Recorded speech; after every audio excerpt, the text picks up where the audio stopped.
Hi everyone, welcome to the CZ Armor channel. Today in front of you here, you have three Shadow2 that I'm working on. Two of them very special ones. Those are CZ Custom AccuShadow2. It might have tricked you thinking that these are Shadow2 Orange because of the 1911 bushing, but actually the AccuShadow2 released by CZ Custom had that style of bushing even before the CZ had the orange option for the Shadow2. So these are fantastic guns out of the shop. It's not just the bushing that is different. CZ Custom does a complete trigger job, polishing, replacing parts, making these triggers as good as it gets out of the shop. So really good job here. They are different than the Shadow2 Orange in that sense. The Shadow2 Orange has the same bushing, like I said, hand-picked parts, is built very carefully by KMR with some performance parts as well. But in my humble opinion, these AccuShadow2 come out of the CZ Custom shop with a better trigger, even a better gun than the Shadow2 Orange comes out of the production line at CZ or KMR. So, and then the third one here is just a regular Shadow2 that had been upgraded by the owner with also some upgrade parts. They did a great job polishing, putting parts, feeding everything together, so it looks really good. The one thing in common that all these three guns have is they use the OEM trigger shoe. And what I'm going to be doing to these guns, well, one of them, this one, I had to fix the reset. It wasn't reset in single action, and there was a little bit of tension in the trigger bar spring that needed to be adjusted.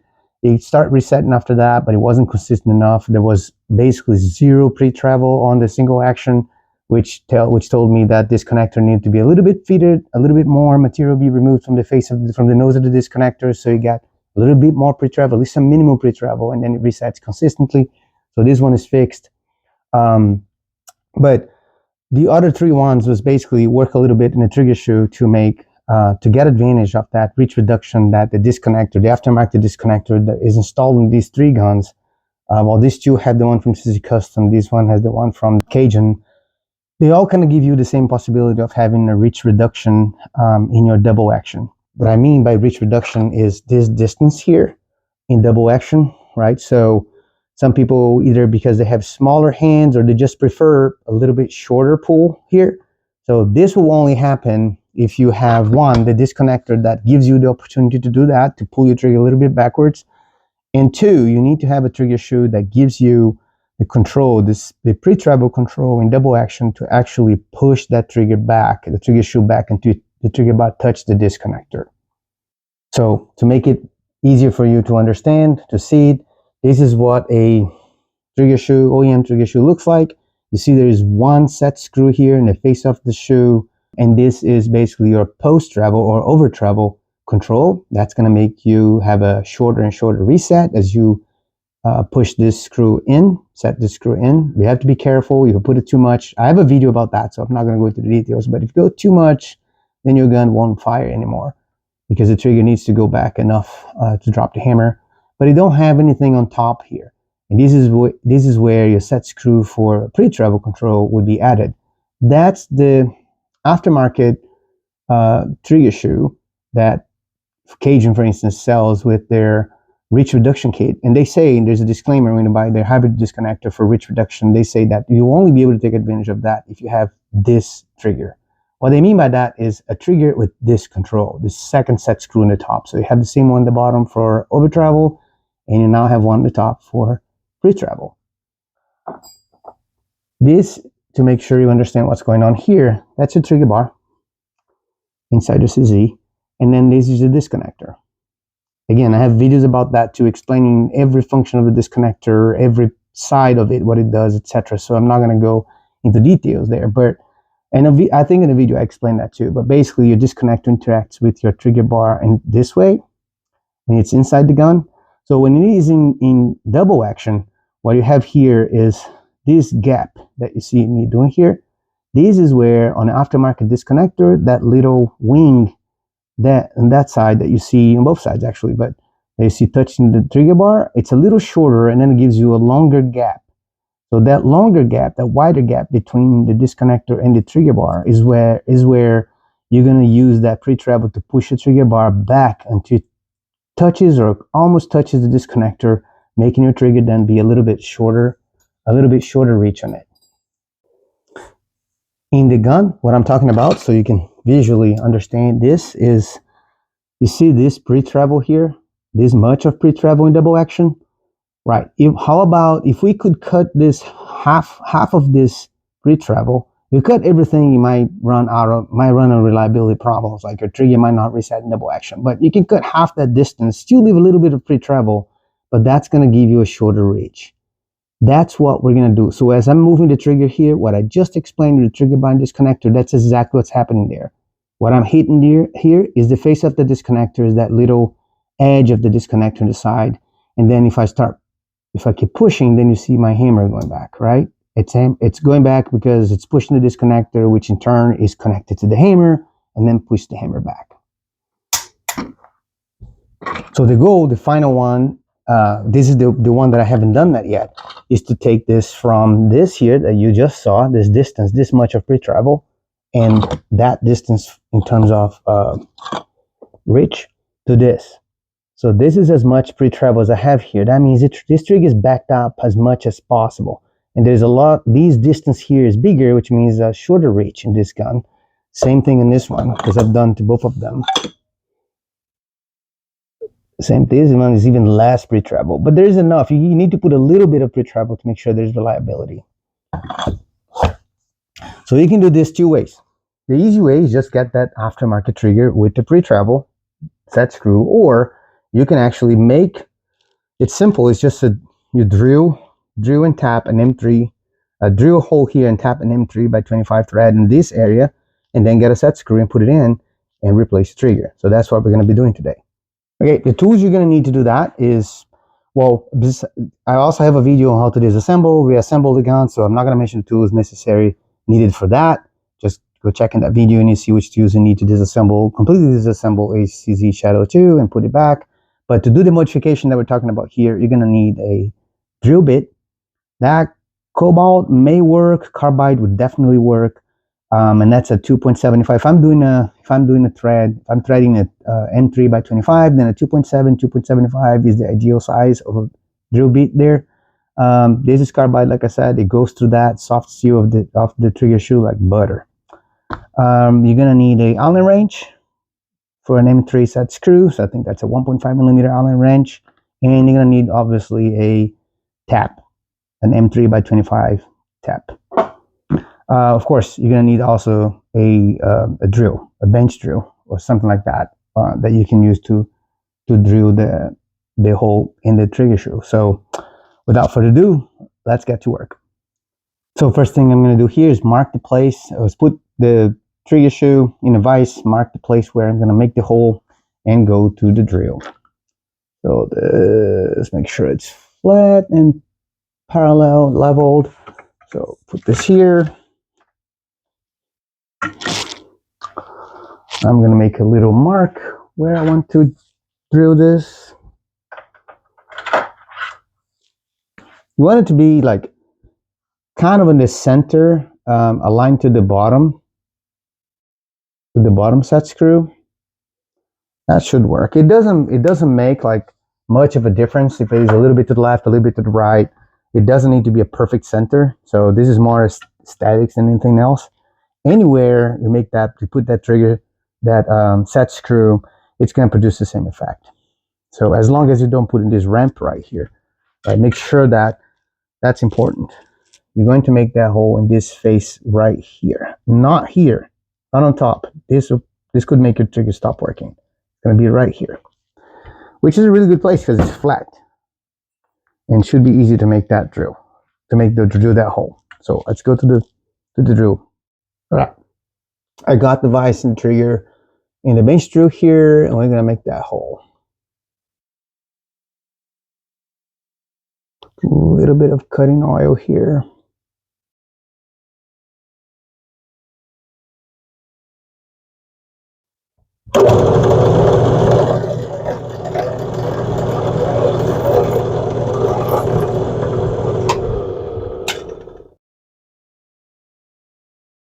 It's really soft steel on the trigger shoe, so you got a carbide. A cobalt bit should do it too, but carbide is better. Okay, now I'm gonna clean this up a bit, and we're gonna do the tap. And tap that M3 by 25. Carefully, you have to be very careful with this because it's really thin and it snaps really easy, and is a little bit of a headache if this snaps inside the hole and don't give you a lot of surface area to kind of pull it up or break to clean that hole again. It's a little bit of a headache because the tap is also made of carbide and it's really hard to drill it out. So let's be careful here, make sure.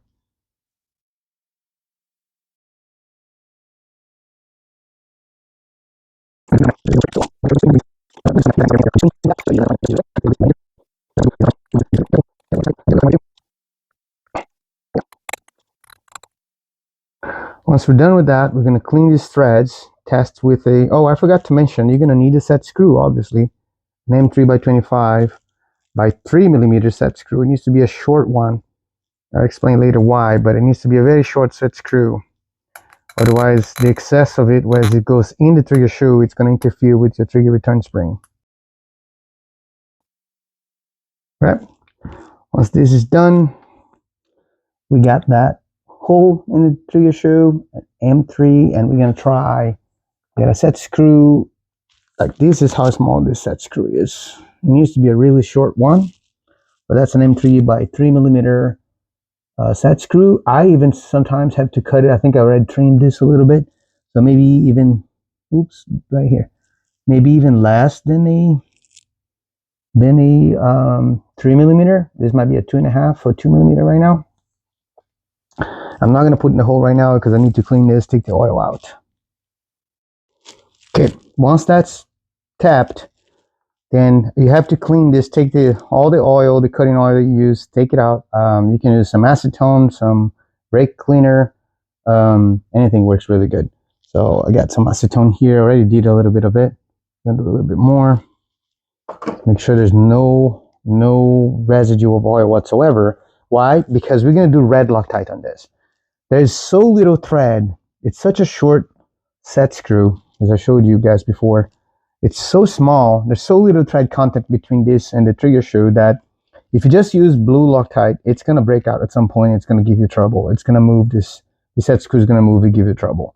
And I also explain all sorts of problems you can have if the set screw moves too much, especially if it comes out too much.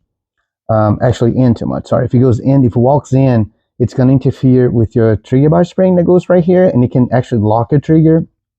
So you don't want that to happen. So this is how this is going to be. And we're going to put some red Loctite here a little bit later when I'm ready to put back in the gun, and then adjust to reduce that pre-travel. So I'm going to go back, we'll put this in the gun and show you how it is adjusted, and we'll see the difference between the pre-travel that you had in double action before and after. So I got the trigger bar out. I'm going to obviously take advantage of this and clean this up pretty good. As you can see, this has been already polished. This trigger bar has been already polished all over the place. One area that I don't see, even like even guns that have been worked really well, like this one, like you see these rails here in the trigger bar. This is very important, not very important, but it's a good area to polish as well because the trigger bar spring rides on these rails. Like this gun has been shot probably enough rounds to kind of polish that naturally. So it was pretty smooth, so I'm not gonna mess with it. But on a new gun or a gun that no work has been done and you haven't shot enough rounds, you might feel some grittiness, some kind of a, like friction on the trigger bar when that trigger is loose before resetting in double action again. And that's because it's your trigger bar spring is riding in this rails here, and they are kind of a rough inside. So anyways, just a side note since we are here. So now we got this cleaned pretty good. We're going to remove that trigger shoe that doesn't have the pre-travel set screw and put the one that we modified. This goes out. So that's the difference. They're nearly identical triggers. One of them has a trigger, the pre-travel, the other doesn't.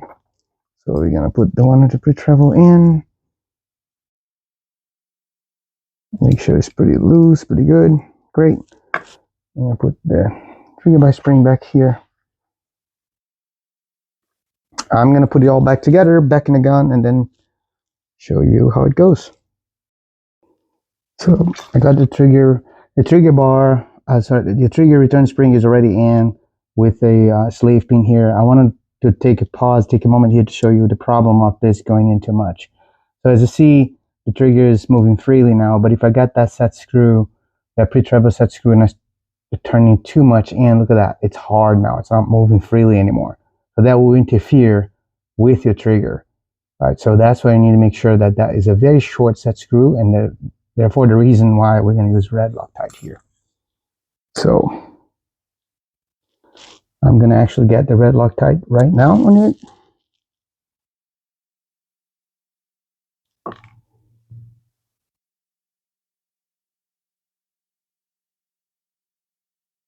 And I'll be very generous. It's not a problem. Everything is metal here. If I ever need to remove this using heat, there's no problem at all. Nothing's going to get damaged by heat. So I'm going to go in and out to get those threads really wet in the red Loctite.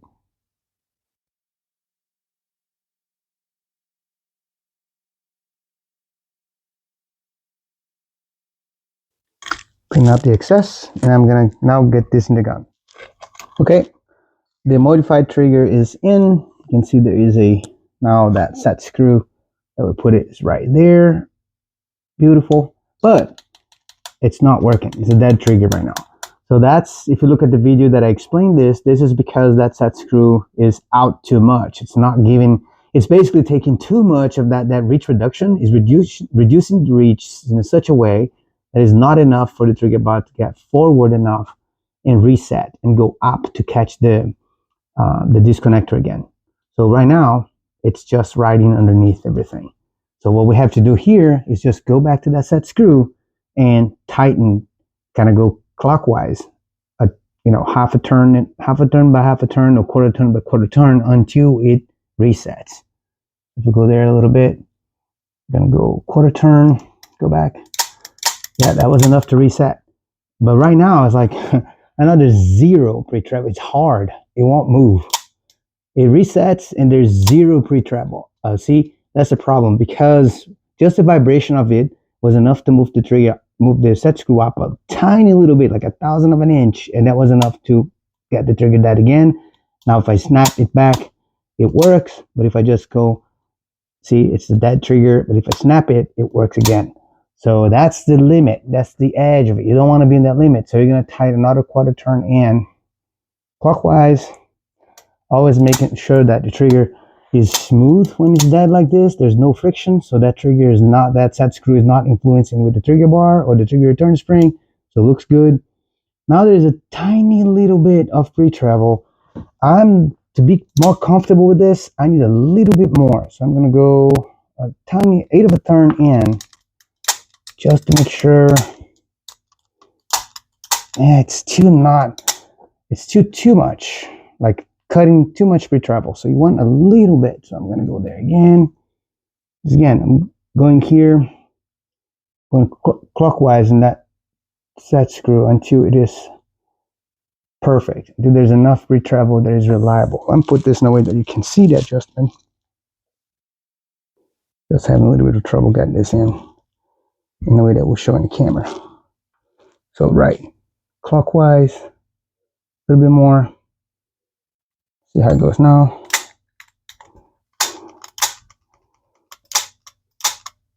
It's still, so what it looks like, I'm gonna need to shorten this set screw a little bit. It's still like hard, very little pre-travel here. And although it seems to be working fine, I'm not very comfortable with this. And I can feel it's already, like, this is not as smooth as before. It's very smooth, still smooth, but like a little bit harder. So I can tell that screw is already touching the trigger bar and causing some friction here. So I might need to take it out, shorten it. I'll do it, go back, and we try again.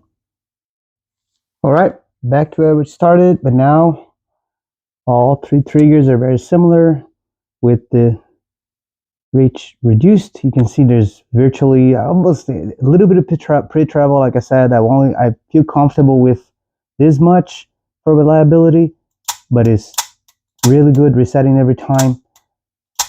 No issues anymore, and almost no pre-travel here. So So that is a shorter reach, and the same thing as this other one and this one. They all have about the same free travel, same reach. So this person is going to be happy with their triggers, very similar to each other. That's what they're looking for. All three triggers pretty similar. It's interesting. One thing I noticed, because the different parts that I used from different manufacturers, Cajun Gun versus Custom, the triggers end up feeling a little bit different. That's mostly because of the way it breaks with the hammer and disconnector from Cajun versus the one from CZ Custom. But that's more so in double action and single action. They all feel pretty similar. So that's it. I hope you enjoyed. I hope this has been informative and educational and entertaining to you. And see you next time.